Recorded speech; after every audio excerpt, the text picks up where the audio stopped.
Here's how I record covers on an electronic kit. I have three main sections: the computer, drums, and audio.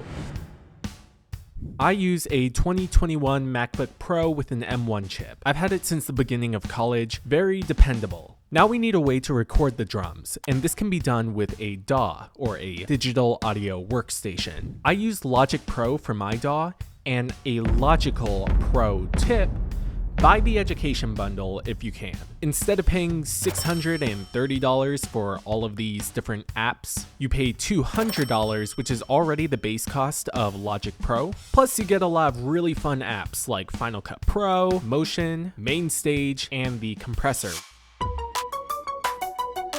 Now we're going to need a virtual instrument to capture the drum beats from the electronic kit. We're basically trying to capture this in something called MIDI. Basic way to think about it right now, the electronic drum kit in this case is almost working like a speechwriter, writing out the digital words, or MIDI, but someone has to speak it, and you want someone with a high quality voice to speak what's been written down. For beginners, Logic Pro's drum kits actually do a pretty good job of capturing what you're playing on the drum kit. If you want to capture even more subtleties, I would recommend upgrading to something like Steven Slate drums. These capture a lot more of those nuances, some of the ghost notes that you play on the drums, and overall, in my opinion, the drums have very realistic sounds, which I love. It's a very high quality sample library that gives a much more accurate version of everything that you've played.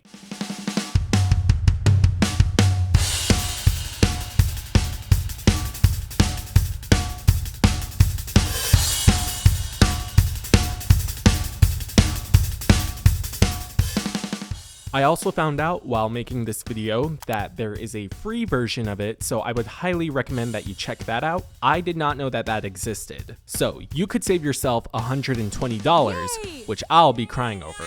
To set all of it up together, open up the MacBook, open a new project in Logic, click on the green instrument tab, scroll down to the instruments, select SSD Sampler 5, and you should be good to go. They also have all sorts of different configurations depending on the drum kit you're using, so if it doesn't seem like it's capturing your drum sounds correctly, try selecting a new configuration. There's all sorts of support on their site.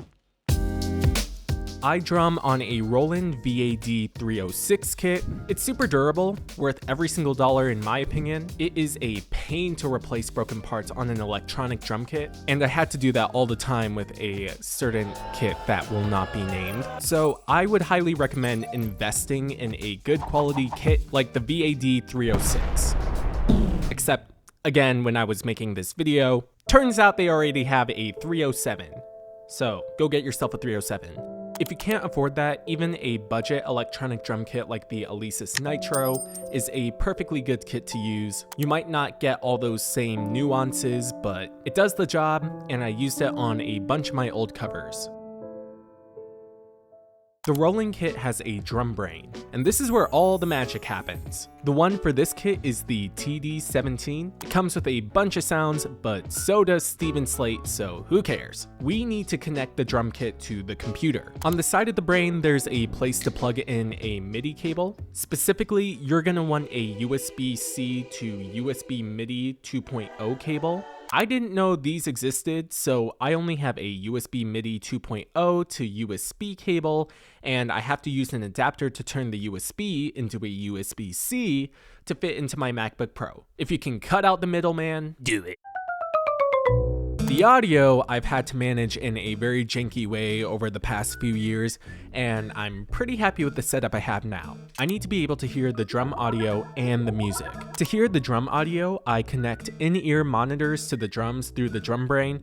That's just a fancy version of headphones or earbuds. There's a headphone jack on the side, so anything works depending on the quality of the audio you want, as long as it fits in that headphone jack. The music is played through my phone. The Roland drum brain has a Bluetooth function, so I connect it via Bluetooth.